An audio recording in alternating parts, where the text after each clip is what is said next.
Assalamualaikum warahmatullahi wabarakatuh. Bismillahirrahmanirrahim. Alhamdulillahirabbil alamin. Allahumma shalli wa sallim ala sayyidina Muhammad. La haula wala quwwata illa billahil aliyyil azim. Anak-anakku semuanya, siswa-siswi MI Al-Karim kelas 4 yang paling banggakan. Alhamdulillahirabbil alamin. Mari kita memulai pelajaran kita dengan baca suratul Fatihah. Semoga Allah memberikan ilmu yang manfaat kepada kita. Allah memberikan kepahaman yang bagus kepada kita. Dan Allah senantiasa memberikan kesehatan dan kemampuan untuk kita semuanya dalam menghadapi musibah pandemi pada saat ini. Ala hadiniyah Al-Fatihah. Bismillahirrahmanirrahim. Alhamdulillahirabbil alamin arrahmanirrahim maliki yaumiddin. Iyyaka na'budu wa iyyaka nasta'in. Ihdinas mustaqim. Shiratal ladzina an'amta 'alaihim ghairil maghdubi 'alaihim waladdallin. Amin. Anak-anakku semuanya yang paling dibanggakan, hari ini kita akan membahas tentang manfaat khitan. Saya ulang. Hari ini kita akan membahas tentang manfaat melaksanakan khitan. Silakan dibuka buku paketnya halaman 10. Manfaat melaksanakan khitan. Anak-anakku semuanya, seperti yang telah Pak Ali sampaikan di pertemuan yang kemarin, bahwa khitan itu mulai ada sejak zaman Nabiullah Ibrahim alaihissalam. Sebenarnya anjuran khitan itu mulai ada sebelum Nabiullah Ibrahim. Namun semakin lama khitan ini semakin tidak dilakukan oleh orang-orang pada zaman itu, sehingga Allah memerintahkan kembali di zaman Nabiullah Ibrahim alaihissalam. Dan waktu itu beliau berusia 80 tahun. Nah anak-anak, berarti kapan waktu yang bagus atau waktu yang sunnah untuk melaksanakan khitan ini? Rasulullah Muhammad SAW memberikan contoh tatkala beliau mengkhitan cucunya, yakni Sayyidina Hasan dan Husain, yang kembar keduanya, putranya Ibu Fatimah dan Sayyidina Ali. Hasan Husain ini dikhitan oleh Rasulullah saat masih berusia 7 hari. Jadi setelah lahir 7 hari kemudian Rasulullah mengkhitankan Hasan dan Husain. Jadi sunnah khitan itu dilaksanakan ketika masih bayi atau kurang lebih berusia 7 hari. Ada pula yang mengatakan paling tidak sampai 40 hari. Nah anak-anak, lantas bagaimana kalau kemudian khitan itu dilaksanakan pada usia menginjak remaja? Misalkan usia 10 tahun, usia 12 tahun, ini bagaimana? Boleh-boleh saja, tetapi waktu yang paling utama sunnahnya itu dilaksanakan ketika masih bayi. Oleh karenanya mungkin bagi anak-anak kelas 4 ini ada yang belum berkhitan.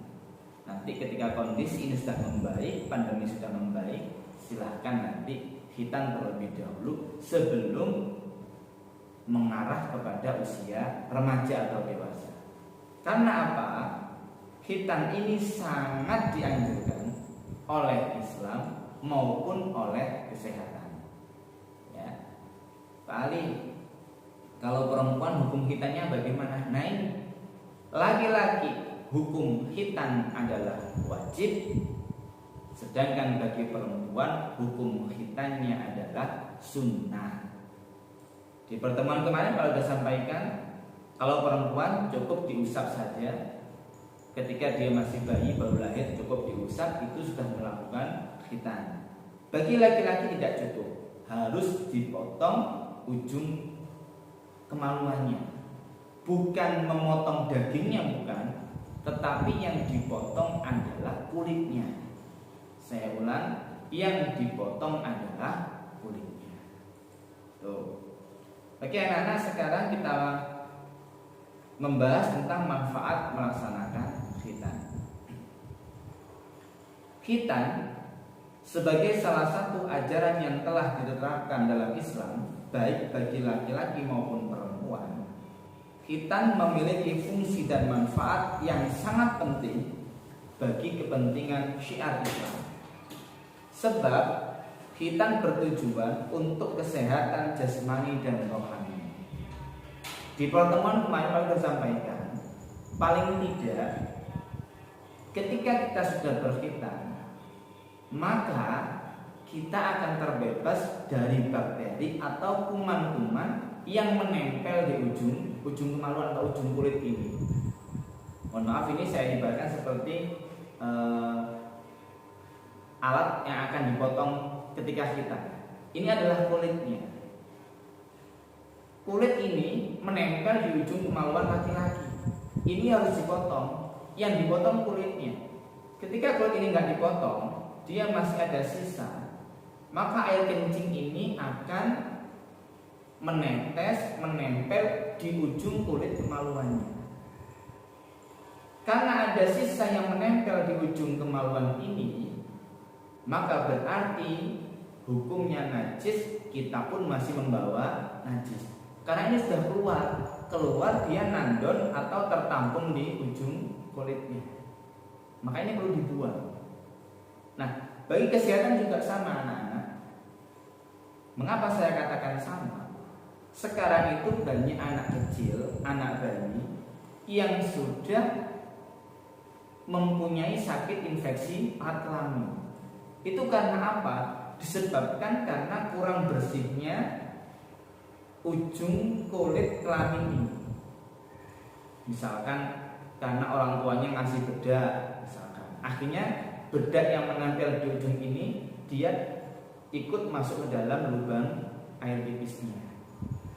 Kemudian ketika mandi pakai sabun, lama-kelamaan di dalam ujung ini akan banyak tersimpan benda yang berwarna putih. Bedak tercampur dengan sabun. Apa yang terjadi? Akan mampet. Kalau sudah mampet, maka akan infeksi. Kalau sudah infeksi akan jadi radang. Apa yang terjadi?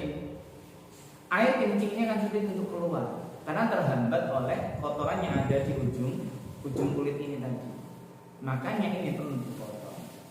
Dalam segi kesehatan, dokter anak sangat menganjurkan khitan pada usia anak-anak. Kok Pak Ali tahu? Ya, kebetulan Pak Ali juga punya anak laki-laki dan Pak Ali juga pernah berkonsultasi kepada dokter.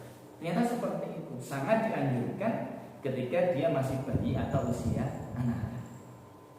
Oke, anakku semuanya. Sekarang kita lihat halaman yang ke-11. Innallaha yuhibbut tawwabi wa yuhibbul mutatahhirin. Sesungguhnya Allah menyukai orang yang bertaubat dan menyukai orang yang mensucikan dirinya. Artinya apa? Allah itu sangat suka kebersihan. Allah sangat mencintai orang-orang yang bersih. Allah sangat menyayangi orang-orang yang senantiasa membersihkan dirinya. Dengan cara apa? Minimal wudu, mandi, senantiasa mengganti pakaiannya, senantiasa merapikan bajunya dan sebagainya. Allah sangat mencintai orang yang rapi, orang yang bersih. Jadi Allah itu nggak suka orang yang kotor, jarang mandi, sudah jarang wudu, bajunya juga jarang ganti, bau badannya semakin keluar. Apa yang terjadi? Orang-orang sekitar kita pun akan menjauhi kita, sebab aroma yang keluar dari badan kita itu tidak sedap. Oleh karenanya anak-anak, paling tidak kita berwudu minimal 5 kali. Kapan? Yaitu sebelum kita melaksanakan sholat. Kalau Pak Ali sendiri wudu itu tidak bisa dihitung. Mengapa? Setiap Pak Ali keluar dari rumah harus punya wudu. Loh kok gitu Pak Ali? Iya. Diusahakan setiap kita keluar rumah itu punya wudu. Mau pergi kemana, pergi jajan misalkan atau pergi kemana, punya wudu. Karena kita tidak tahu apa yang terjadi di jalan. Kita tidak tahu apa yang terjadi di lapangan. Ketika kita sudah punya wudu, paling tidak Allah dan malaikat menjaga kita. Jadi kalau mau keluar rumah, mau main sepak bola, punya wudu dulu. Mau beli jajan ke minimarket, punya wudu. Mau belajar, ambil wudu. Mau baca Al-Quran, ambil wudu. Semakin sering kita melakukan wudu, semakin bersih diri kita. Mohon maaf, jangan dikatakan kemudian ya Pak Ali misalkan orang yang wajah atau kulitnya putih mesti kelihatan bersih. Dan belum tentu juga.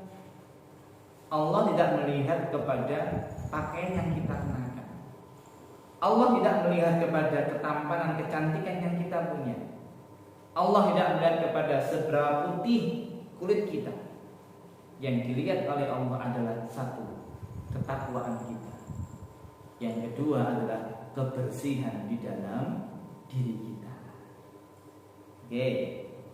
Khitan merupakan syariat Islam yang harus dilaksanakan karena mengandung nilai ibadah, menjalankan semua perintah agama dan apa yang dilakukan oleh Nabi Muhammad SAW. Khitan juga mempunyai beberapa hikmah, antara lain satu, mengikuti sunnah ajaran para nabi. Berarti para nabi-nabinya Allah, mulai dari Nabi Adam sampai Nabi Muhammad SAW, semuanya melaksanakan khitan. Yang kedua, menjadi pembeda antara muslim dan orang non-muslim. Anak-anakku semuanya, justru saat ini banyak orang yang tidak beragama Islam tetapi mereka melaksanakan khitan karena manfaat yang luar biasa.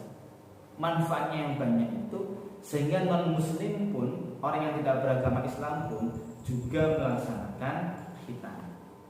Karena dalam kesehatan sangat dianjurkan khitan. Yang ketiga, bermanfaat untuk menjaga diri dari najis. Jadi saya katakan najis yang menempel di ujung kemaluan. Karena kalau laki-laki itu ketika dia habis bersuci atau habis pipis, selesai dicamiki misalkan sudah dibersihkan, kemudian dia menutup celananya atau menutup celana pendeknya misalkan, biasanya masih ada yang menetes. Bagaimana caranya supaya tidak menetes? Maka setiap kita pipis, bagi laki-laki ya, laki-laki, setelah selesai pipis, sebelum dicamiki, kita berdehem dulu atau membatukkan dulu. Ada energi yang dikeluarkan. Supaya apa? Ada dorongan untuk mengeluarkan sisa-sisa air kencing yang akan menempel lagi. Sehingga ini akan netes keluar. Berapa kali? Minimal 1 kali.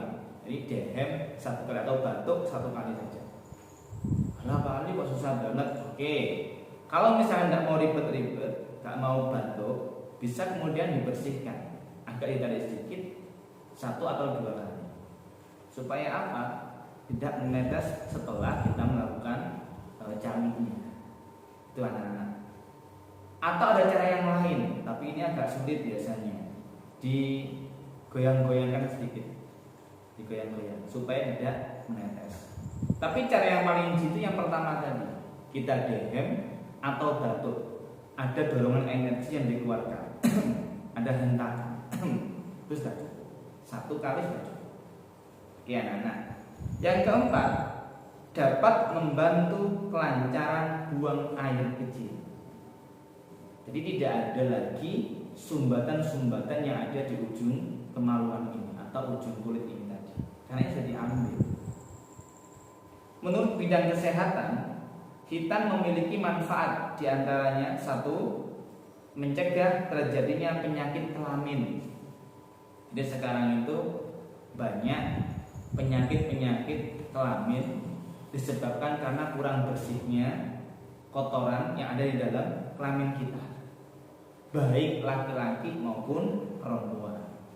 Oleh karenanya setiap habis pipis, baik laki maupun perempuan, langsung dibasuh, dibersihkan, dijauhi dengan air yang bersih. Jangan sampai ada sisa kotoran yang menempel di dalam kelamin kita.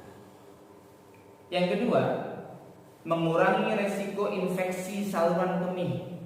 Tadi saya Pak sampaikan, memang sekarang banyak anak-anak ketika dia berusia mulai dari 4 tahun, ada yang 3 tahun sampai 7 tahun, itu mengalami hal yang sama. Apa itu? Yaitu ujung kulitnya ini kotor, ada sumbatan di dalamnya. Ketika sumbatan ini tidak dikeluarkan, maka ini akan mengakibatkan air pipisnya tidak lancar. Lah, bagaimana caranya supaya ini menjadi bersih kembali? Diambil, diapakan? Dihitan. Ya. Yang ketiga, mengurangi resiko kanker serviks. Kanker serviks itu bagi perempuan. Kanker serviks itu gangguan atau penyakit yang ada di, mohon maaf, kemaluannya perempuan. Kalau laki-laki tadi infeksi saluran kemih, kalau untuk perempuan namanya kanker serviks. Naudzubillah, semoga kita semuanya dapat terhindarkan dari berbagai macam penyakit tersebut. Amin. Anak-anakku semuanya, itu adalah manfaat melaksanakan khitan. Jadi khitan tidak semata-mata karena anjuran atau perintah Allah saja, bukan, tetapi paling tidak dari segi kesehatan itu sangat luar biasa manfaatnya. Sehingga perintah ini menjadi sangat mulia, bahkan orang-orang non-muslim pun saat ini banyak yang melakukan khitan. Demikian, semoga bermanfaat. Kalau ada pertanyaan-pertanyaan silahkan ditanyakan langsung ke HP-nya Pak Ali atau bisa lewat ke guru kelasnya. Semoga bermanfaat. Ihdinas shiratal mustaqim, tetap jaga kesehatan, semangat selalu. Assalamualaikum warahmatullahi wabarakatuh.